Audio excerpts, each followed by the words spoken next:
শিরক করা যাবে, শিরক করা যাবে। সবচেয়ে বড় শিরক আল্লাহ তোবা করা, সবচেয়ে বড় শিরক বাজারে সেজদা করা, সবচেয়ে বড় শিরক আল্লাহর নামে অন্য বান্দাকে বসানো। আইনদার মালিককে জোরে বলে আপনার শরীর কারানে চলে, কারানে দেখেন। আল্লাহ বলেন সূরা ইমরান 83, আফা গায়রা দীনিল্লাহি ইয়াবগুন ওয়া লাহু আসলামা মান ফিস সামাওয়াতি ওয়াল আরদ তাওআন ওয়া কারহান ওয়া ইলাইহি ইরজাউন। কিভাবে তোমরা ইসলাম ছাড়া অন্য কিছু গ্রহণ করতে চাও? ইচ্ছা ইচ্ছা আকাশে জমিনে যা কিছু আছে সবাই হুকুম মানে কার? আর বলে বলেন এই চোখ হুকুম মানে কার? হাত মানে কার? আপনি কেন আল্লাহর অবাধ্য হন? একটু ছোট্ট স্বাধীনতা দিয়েছেন, মাহফিলে আসতে পারেন, সিনেমা যেতে পারেন। বহু ভাই টেলিভিশনের সামনে বসে আছে, ঠিক আছে, বহু ছেলে মোবাইল টিপতেছে, কিন্তু আপনারা লাখো লাখো মানুষ আল্লাহর কোরআনের বাগানে এসে হাজির হয়েছেন। যারা আসছে কোরআনে তারা যাবে জান্নাতে। আল্লাহ কবুল করুন। জান্নাতে যেতে চান তো? আরো জোরে বলেন। জান্নাতে যাওয়ার প্রথম শর্ত কি বলেন? না, প্রথম শর্ত লা ইলাহা, এটা কি? কয় বাপ করে। আরো জোরে বলেন। কোথায় করবেন? ঠিক আছে তো? মসজিদে ঠেলাঠেলি করেন না, মারামারি করেন না, মসজিদ থেকে মুসল্লি কমায় না, মুসল্লি ভরান মসজিদে।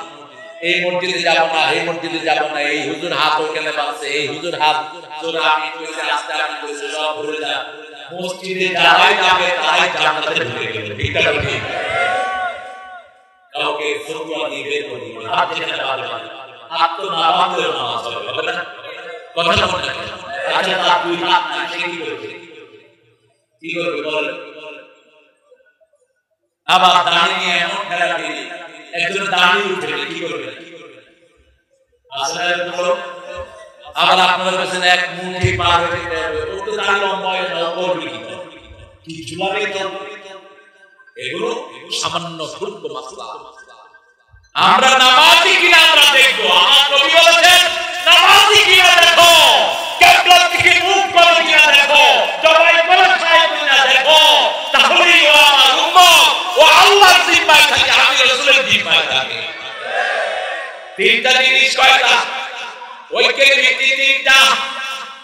আমাকে বহু হুজুর ফতোয়া দিয়েছে আমি ইহুদির দালাল, জাকির নায়েক ওই ইহুদির দালাল, ওলি হাফিজের সাথে আমাকেও জড়াইছে ওই ভদ্রলোক জাকির নায়েক সাহেবকে, ওনার পিস টিভিও ধ্বংস করে দেয়া হয়েছে।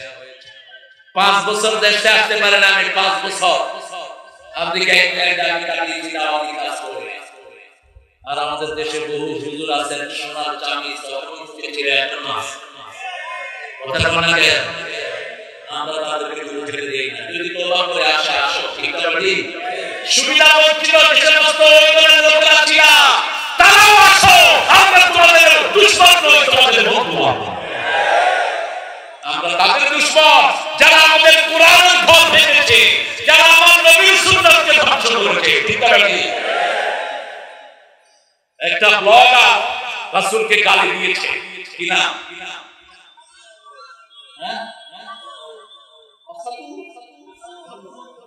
না, এর আগে ওকে মেরে ফেলা হয়েছে কিনা?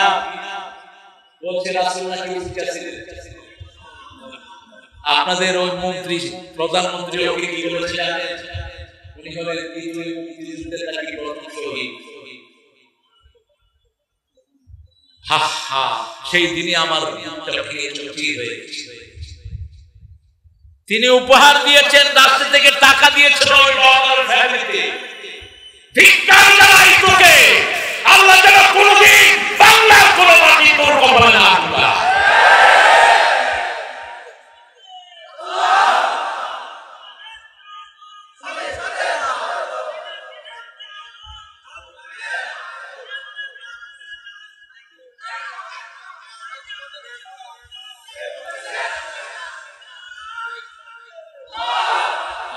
তোমার গলা ভেঙে গেছে, এরা এটা তো ওই সময়কার তাকবীর, এখনকার তাকবীরটা তো একটা জোর শুনে।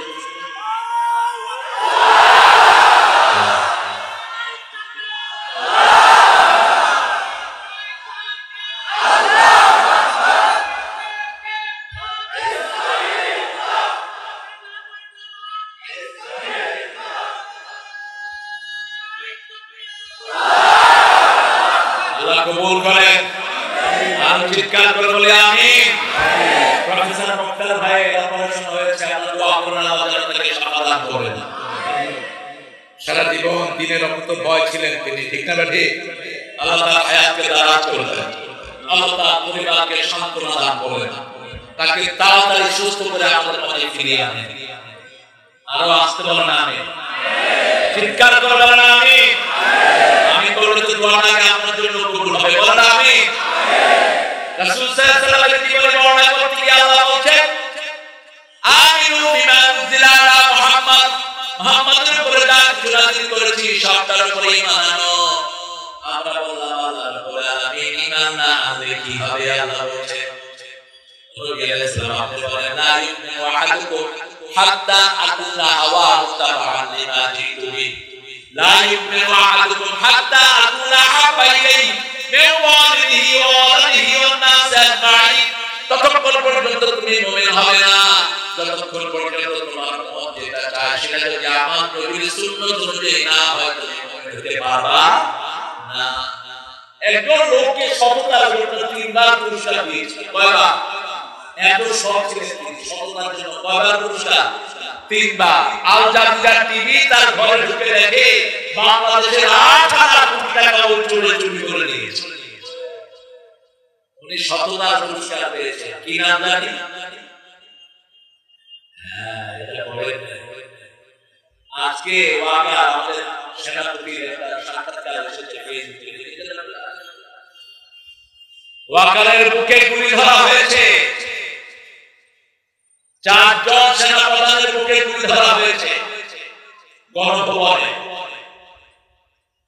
বলা হয়েছে এখনই আর্মিকে নির্দেশ দাও, পুলিশকে নির্দেশ দাও যাতে গণমারে হত্যা করা। তারা বলছে সেই অবস্থা নাই, সেটাকে ওনার ছেলে ফোনের উপর বলতেছে আমার মা তো এটা দিছে, এটা দিছে, এটা দিছে, তোর বড় বাচ্চা আছে, তোর দেখতে দেবো আমি, তোর ছেলে মেয়েদের দেখতে। তিনি বলছেন আপনি শান্ত হন, পরিস্থিতি আমাদের নাগালের বাইরে। আপনার সুন্নারা যদি আমাকে হত্যা করে, আমাদের আর্মিরাও আপনার মাকে হত্যা করে। এখন পরিস্থিতি আমাদের হাতের বাইরে, কিছুক্ষণের মধ্যে বাংলাদেশের সীমান্ত ছেলেরা গণভবন দখল করে নেবে। পুলিশেরা বলছে একজনকে গুলি করি 10 জন মুখ করে সামনে চলে আসে, মা নাই, শিশু নাই, কেউ ঘরে নাই, ঠিক না ঠিক?